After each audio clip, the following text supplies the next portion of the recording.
Hello student, good morning all of you. आज जो है हम अपना तीसरा या बोलेंगे चौथा, है ना, कबड्डी जो चैप्टर है शुरू करने जा रहे हैं। उसके पहले हम अपनी पुरानी चीज़ें हैं उसको रिपीट करेंगे।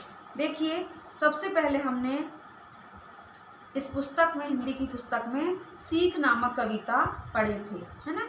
उसके साथ ही साथ हमने उसमें व्याकरण कुछ भी नहीं पढ़े थे, है ना, सिर्फ सीख कविता पढ़े थे। सेकंड चैप्टर था हमारा जो है कौन सा पार्ट पढ़े थे हमने, भिखारिन कहानी जो है वो पढ़े थे, जिसके जो लेखक थे यानी कहानीकार थे वो कौन थे, रविंद्रनाथ टैगोर थे, है ना। अब उसके बाद उसी में हमने कौन कौन से ग्रामर पढ़े थे, पर्यायवाची शब्द, विलोम शब्द और संज्ञा शब्द, है ना।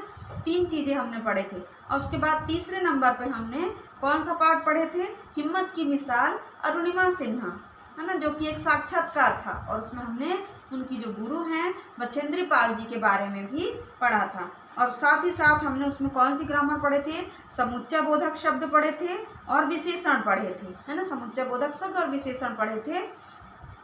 अब जो है हम अपना एक चौथा चैप्टर जो है वो शुरू करने जा रहे हैं, वो है कबड्डी। और इसके अंतर्गत हम कौन कौन सी ग्रामर पढ़ेंगे, देशज शब्द, विदेशी शब्द और क्रिया के भेद या प्रकार जो है पढ़ेंगे। तो सबसे पहले हम आपसे 2-3 प्रश्न पूछ रहे हैं, आप लोग उसका जवाब दीजिएगा। जैसे कि सबसे पहले आप बताइए कि आपको कौन सा खेल खेलना अच्छा लगता है ना। तो आपको कुछ भी होगा, जैसे क्रिकेट होगा, फुटबॉल होगा, वॉलीबॉल होगा, बास्केटबॉल होगा, वो कुछ भी खेल, उनमें से कोई भी खेल आपको पसंद आते होंगे, है ना, जो बाहर के हैं। और आंतरिक जो अंदर जो खेल खेले जाते हैं वो भी, जैसे अभी गर्मी में लॉकडाउन हुआ था अभी, तो हम लोग घर में ही रहते थे, तो हम लोग कभी शतरंज, कभी लूडो, कभी कुछ ऐसे जो अंदर खेले जाते हैं खेल, वो भी खेलते थे हम। तो उसमें से आपको कोई भी खेल पसंद होगा। उससे हमको कौन कौन से लाभ होते हैं, जैसे हम बाहरी तौर पे जो खेल खेलते हैं, क्रिकेट है, कबड्डी है, फुटबॉल है, वॉलीबॉल है ना, तो हमारे शरीर का मतलब हमारा स्वास्थ्य अच्छा रहता है और हमारा शरीर भी अच्छा रहता है खेल खेलने से। तो आप जो है अब यहाँ पर जो है हम कबड्डी जो है पाठ जो पढ़ने जा रहे हैं, तो आपने कभी कबड्डी खेली है, ये भी हमारा एक प्रश्न है आपके लिए कि क्या आपने कबड्डी खेली है। कई लोगों ने खेले भी होंगे और कई लोगों ने नहीं भी खेले होंगे। तो जिसने खेल चुका है उसको तो सब समझ में आ जाएगा, लेकिन जिसने नहीं खेला है या उसके बारे में जो जानकारी नहीं रखते हैं, तो इस पाठ को पढ़ने के बाद हम उससे बहुत सारी जानकारी प्राप्त कर सकेंगे कि इसमें कितने खिलाड़ी होते हैं, कितने खेलने के लिए उतरते हैं, किस कारण से इसमें आउट हो जाता है। इस प्रकार से हम कई प्रकार की बातें जो कबड्डी खेल से संबंधित है वो हम यहाँ पर पढ़ेंगे। तो सबसे पहले देखिए, इस पाठ से विद्यार्थी क्या सीखेंगे, कबड्डी खेल से क्या होंगे, परिचित होंगे, है ना, अगर जो नहीं जानता है।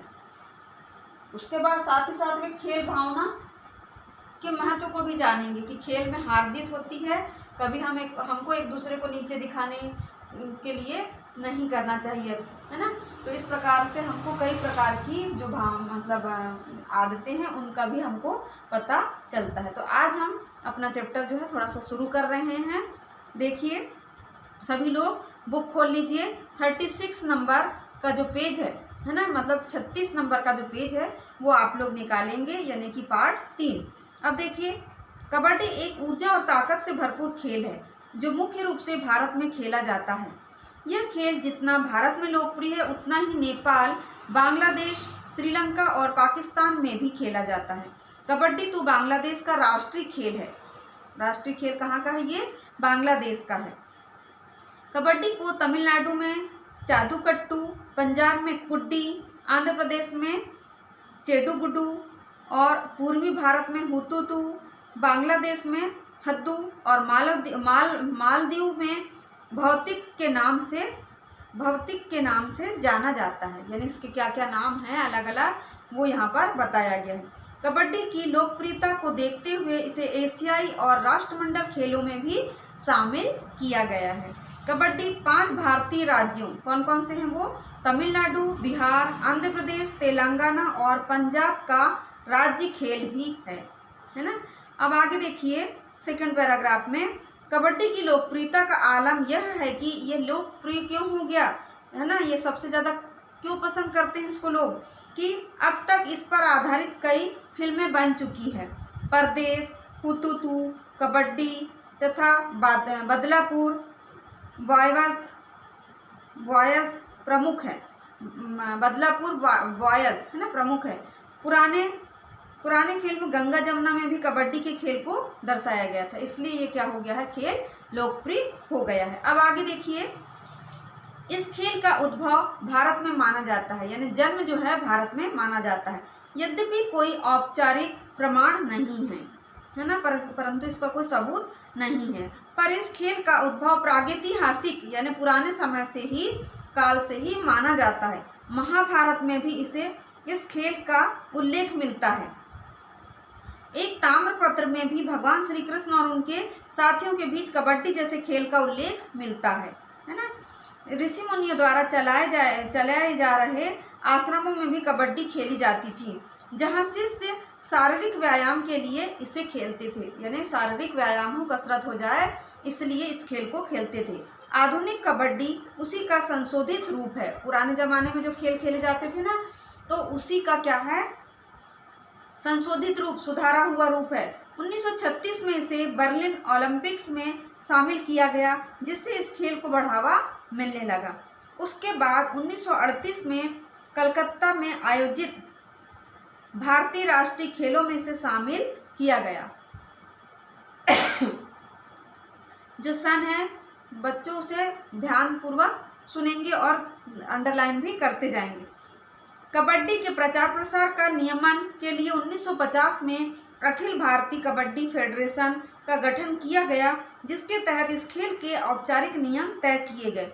इसी फेडरेशन को 1972 में amateur kabaddi federation of India के नाम से गठित किया गया। अब कबड्डी की कई राष्ट्रीय और अंतर्राष्ट्रीय प्रतियोगिताएं भी आयोजित की जाती हैं। तो बच्चों, आज जो है हमने इतना पढ़ चुके हैं, और अब कल जो है हम अपना आगे का भाग पढ़ेंगे या बताने जाएंगे आपको। तो आपके लिए होमवर्क के रूप में क्या है कि जितने भी मीनिंग आई है इतने पैराग्राफ में, उन मीनिंगों को अपनी कॉपी में नोट करेंगे और लर्न भी करते जाएंगे। धन्यवाद बच्चों।